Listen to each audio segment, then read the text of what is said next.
Madhya Pradesh जिलेवर series में आज का जिला है इंदौर। इंदौर जिले के इतिहास के बारे में बात करें तो मराठा शासक बाजीराव पेशवा ने इंदौर पर अपना अधिकार प्राप्त किया था और साथ ही सेनानायक मल्हार राव होलकर को यहाँ का जमींदार बना दिया। इसके बाद पेशवा बाजीराव ने होलकर राजवंश की नींव डाली।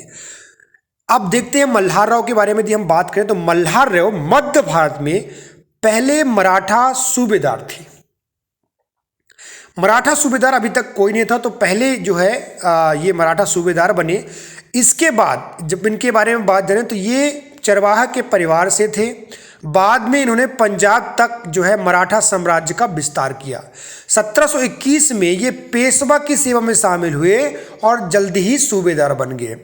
1818 तक मराठा महासंघ के एक स्वतंत्र सदस्य के रूप में मध्य भारत में इंदौर पर शासन किया। उसके बाद उनकी जो बहू थी अहिल्याबाई होलकर ने 1767 से लेकर 1795 तक शासन की समाट संभाल ली। उसके बाद हम बात करेंगे 1736 में दिल्ली पर मराठाओं का अपना जीत हुआ और इसके बाद प्रमुख शासक के रूप में यहाँ पर ये लोग जो है उभर कर आए। इस प्रकार से इनका जो महत्वपूर्ण योगदान था यहाँ तक था। आगे हम बात करेंगे क्या क्या और थे। आगे हम बात करते हैं कौन कौन से शासक थे इनके बारे में। तो चलिए चलते हैं। इंदौर में भारत के स्वतंत्र होने के पूर्व यह इंदौर रियासत की राजधानी थी और यहाँ पर होलकर वंश का शासन भारत के स्वतंत्र होने तक रहा था। यह मध्य भारत में शामिल होने से पहले ब्रिटिश सेंट्रल इंडिया एजेंसी मध्य भारत की ग्रीष्मकालीन राजधानी 1948 से 56 तक रही है, यानी ग्रीष्मकालीन राजधानी भी थी। खान नदी के तट पर बना हुआ है। इसके साथ ही कृष्णापुरा छत्रियां होलकर शासनों को समर्पित हैं। इसके बाद हम देखते हैं ब्रिटिश काल के समय ही इंदौर एक औद्योगिक शहर के रूप में विकसित किया गया था। यहाँ पर मल्हार राव होलकर, अहिल्याबाई होलकर, चलिए देख लेते, शुरू से देख लेते हैं।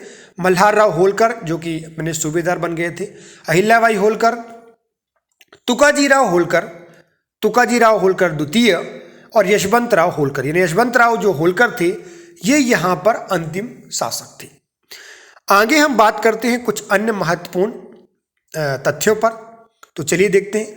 इंदौर शहर खान नदी के तट पर बसा हुआ है।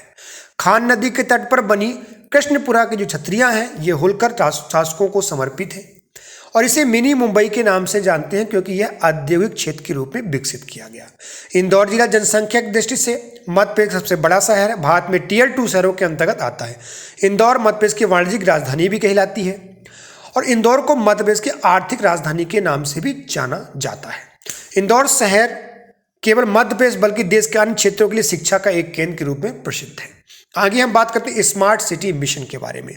प्रधानमंत्री नरेंद्र मोदी ने स्मार्ट सिटी मिशन में 100 भारतीय शहरों को चयनित किया था। इनमें से इंदौर भी एक स्मार्ट सिटी के रूप में विकसित किया जाएगा, जहां सभी प्रकार की कनेक्टिविटी की सुविधाएं होंगी, टेक्नोलॉजी से परिपूर्ण होगा।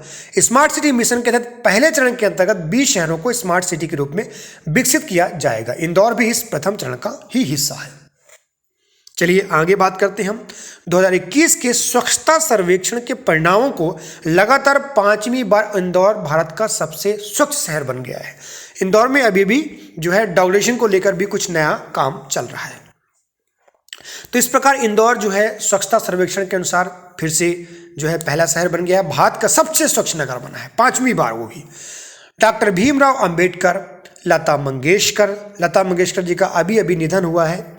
अभिनेता सलमान खान, क्रिकेटर राहुल द्रविड़ आदि की जन्मस्थली है। तो इस प्रकार से इन महान हस्तियों की जो है ये जन्मस्थली है। भीमराव अंबेडकर जो संविधान के निर्माता कहे जाते हैं। हमारे जो कोकिला हैं, स्वर कोकिला लता मंगेशकर जी भी इंदौर की हैं। मशहूर क्रिकेटर राहुल द्रविड़ और एक्टर सलमान खान भी यहीं से संबंध रखते हैं। इसके बाद हम बात करते हैं इंदौर जिले के बारे में। तो आगे हम बात करते हैं आकाशवाणी के बारे में। तो प्रदेश में पहली बार आकाशवाणी का जो प्रसार है 1955 में यहीं से हुआ था, यानी 22 मई 1955 को आकाशवाणी इंदौर से जो है प्रसारित किया गया। नमस्कार, यह आकाशवाणी का दूरदर्शन केंद्र है, ऐसा आप सुनते थे पहले, अब तो काफ़ी कमर्शलाइज्ड हो गया है। तो इस प्रकार से हमने बात की। मध्य प्रदेश की एकमात्र मौसम वेधशाला जो है ये भी है यहीं से है। इसके बाद भारतीय सोयाबीन अनुसंधान संस्थान इंदौर में है। इसके बाद हम बात करते हैं पूरे मध्य प्रदेश में 4 कॉम्प्लेक्स है जो इलेक्ट्रॉनिक कॉम्प्लेक्स है। इसमें इलेक्ट्रॉनिक्स इंदौर है, स्टील का सागर में है, चमड़ा देवास है, एग्रो छिंदवाड़ा में। तो एक इलेक्ट्रॉनिक जो कॉम्प्लेक्स है, जो 4 इलेक्ट्रॉनिक कॉम्प्लेक्स में से वो इंदौर में है। वैसे कुल मिला के हमारे मध्य प्रदेश में कुल कितने 4 कॉम्प्लेक्स हैं, तो आपके 4 कॉम्प्लेक्स है। पहला इंदौर में है, दूसरा सागर में है, तीसरा देवास में है, चौथा छिंदवाड़ा में है। तो ये छिंदवाड़ा में अभी नया बना हुआ है मध्य प्रदेश लोक सेवा आयोग, जहाँ पे आप इसका जो आपका आयोग स्थापित किया गया है, यहाँ पर किया गया है। यहाँ ये जो आयोग है परीक्षाएं संचालित करता है MPPSC की, और अन्य जो उच्च वर्गीय परीक्षाएं होती हैं उसको संचालित करता है। अब हम बात करते हैं इसके बारे में थोड़ा सा और है, ये जो कब इस्टेब्लिश हुआ ये भी ध्यान रख लेते हैं आपको। 27 अक्टूबर को ये इस्टेब्लिश हुआ था। 1956 में इसको स्थापित किया गया मध्य प्रदेश लोक सेवा आयोग। तो इसको आपको स्थापना दिवस को जरूर याद रखें, जो मध्य प्रदेश PSC की तैयारी कर रहे हैं, कि 1956 में 27 अक्टूबर को इसका जो है गठन किया गया था, इसको बनाया गया था ताकि उच्च स्तरीय परीक्षाओं को लिया जा सके। अब हम इसके बारे में और भी जान लेते हैं कि और क्या क्या इंदौर में है और क्या महत्वपूर्ण है। तो सबसे पहले मध्य प्रदेश वित्त निगम, मध्य प्रदेश वित्त निगम का जो ऑफिस है ये भी यहाँ पर इस्टेब्लिश है। तो ये महत्वपूर्ण बातें थी। इसके बारे में भी आप स्थापना दिवस जो है इसकी एक वीडियो बना दी जाएगी, उस पर बारे में आप देख लीजिए। इस प्रकार से कुछ दिखता है मध्य प्रदेश वित्त निगम का ऑफिस है। आप कभी भी जाएँ तो यहाँ भी एक भ्रमण कर लें। IT पार्क इंदौर, ये बहुत महत्वपूर्ण बात है कि भारत का तीसरा सबसे पुराना शेयर बाजार Madhya Pradesh stock exchange IT park Indore में है। आपने अभी तक बॉम्बे में ही देखा होगा कुछ प्रकार के जो स्टॉक एक्सचेंज होते हैं वो वहाँ पे होते हैं। इंदौर में स्थित crystal IT park special economic zone यानी SEZ के तहत स्थापित किया गया है। स्पेशल इकोनॉमिक जोन क्या होता है इसके लिए अलग से हम वीडियो बना देंगे ताकि आपको समझ में आ जाए। आगे हम बात करते हैं इंदौर में IIT और IIM है। ये मैनेजमेंट बहुत ज़रूरी है कि इंदौर IIT और IIM है। तो ये बहुत भारतीय प्रौद्योगिकी संस्थान इंदौर में है, और देवी अहिल्याबाई होलकर हवाई अड्डा भी इंदौर में है। तो इंदौर में ये अंतर्राष्ट्रीय दर्जे का हवाई अड्डा है जो कि है। तो इंदौर शहर अपने आप में एक औद्योगिक नगरी के रूप में विकसित हो रहा है। तो हर प्रकार के यहाँ पे चाहे स्मार्ट सिटी देखें। मध्य प्रदेश का पहला क्रिकेट क्लब 1891 में स्थापित किया गया। ये क्रिकेट क्लब का नाम पारसी क्रिकेट क्लब है, यानी 1891 में इसको स्थापित किया गया था। साथ ही जो है पुलिस प्रशिक्षण महाविद्यालय भी है, खेल राजधानी के नाम से भी इसको जाना जाता है। तो पुलिस वायरलेस प्रशिक्षण संस्थान मुख्यालय यहाँ पर, क्योंकि यहाँ पर जो है वायरलेस वाला जो पुलिस का संस्थान है वो होता है। तो इस प्रकार से ये 2 महत्वपूर्ण बातें हो गई, ये काफ़ी पुरानी बातें। RRCAT का मुख्यालय इंदौर में है। क्या है RRCAT? Raja Ramanna centre for advance technology Indore. ये एक महत्वपूर्ण है जो फिजिक्स के क्षेत्र में बहुत ही आगे है, राजा रमन्ना। इंदौर नगर में होलकर कालीन प्रसिद्ध राजवाड़ा स्थित है। ये बहुत ही प्राचीन इमारत है। इंदौर जिले में प्रसिद्ध जैन तीर्थ गोमतगिरी स्थित है। यहाँ पर महावीर स्वामी और भगवान आदिनाथ के प्रसिद्ध मंदिर भी हैं। ये धार्मिक स्थान के रूप में प्रसिद्ध है। इंदौर के निकट स्थित Mhow military headquarters of war एक ब्रिटिशकालीन सैन्य छावनी था। इसी स्थान पर भारत के संविधान निर्माता डॉक्टर भीमराव अंबेडकर का जन्म हुआ। डॉक्टर भीमराव अंबेडकर सामाजिक शोध संस्थान भी स्थापित किया गया है ताकि इनको जन्मस्थली के रूप में जाना सके। अब महू को डॉक्टर भीमराव अंबेडकर के रूप में जाना जाएगा। चलिए इंदौर के बारे में जानते हैं। मध्य प्रदेश का पहला सूखा बंदरगाह जिसे ड्राई पोर्ट के नाम से जाना जाता है, ये इंदौर जिले में है। इंदौर जिले में मगलिया गांव में इसकी स्थापना की गई। बहुत जरूरी है, इंपॉर्टेंट है। मध्य प्रदेश सबसे छोटा अभ्यारण्य राला मंडल इंदौर जिले में स्थित है। ये 2 क्वेश्चन आ चुके हैं अभी हाल ही में, तो इसको भी आप जो है जरूर लिख लें। इंदौर जिले के अंतर्गत गौतमपुरा नामक स्थान पर दिवाली के अवसर पर हिंगोट प्रथा का आयोजन किया जाता है। हिंगोट प्रथा क्या होती है? इसमें क्या करते हैं, एक दूसरे के ऊपर जो है आग के गोले को फेंका जाता है। तो ये आग से खेलने वाला एक प्रकार का जो है प्रथा है, जो अपने आप में एक अलग ही खेल होता है।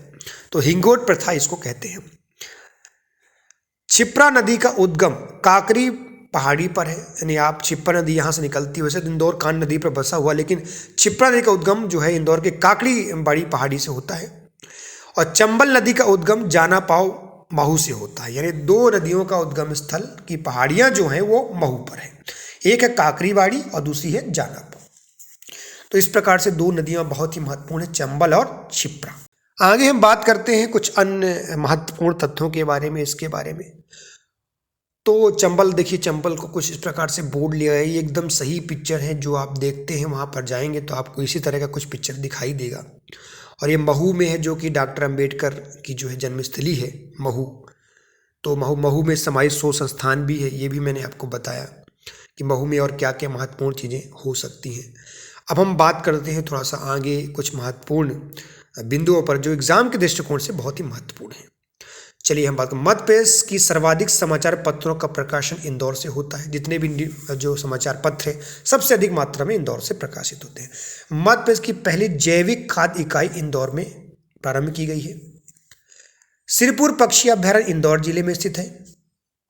इसके बाद हम बात करते हैं कंपोस्ट बनाने की, जो हार्वर्ड विधि की शुरुआत 1930 में अंग्रेजी शासन के दौरान की गई थी, वो आज काफ़ी प्रसिद्ध है, वो यहीं से स्टार्ट की गई थी, काफ़ी विश्व में भी प्रसिद्ध हो गई है। आलू उत्पादन में इंदौर अग्रणी जिला है। इंदौर जिले का जो क्षेत्रफल है 3898 वर्ग किलोमीटर है। ये महत्वपूर्ण नहीं है, फिर भी इसको आप देख लें। 1857 के प्रथम स्वतंत्रता संग्राम में इंदौर के शहादत खां के नेतृत्व में होलकर सैनिक टुकड़ी ने अंग्रेजों के विरुद्ध संग्राम में भाग ली। ये बहुत महत्वपूर्ण है। शहादत खान कहाँ के थे, ये थे महत्वपूर्ण बात।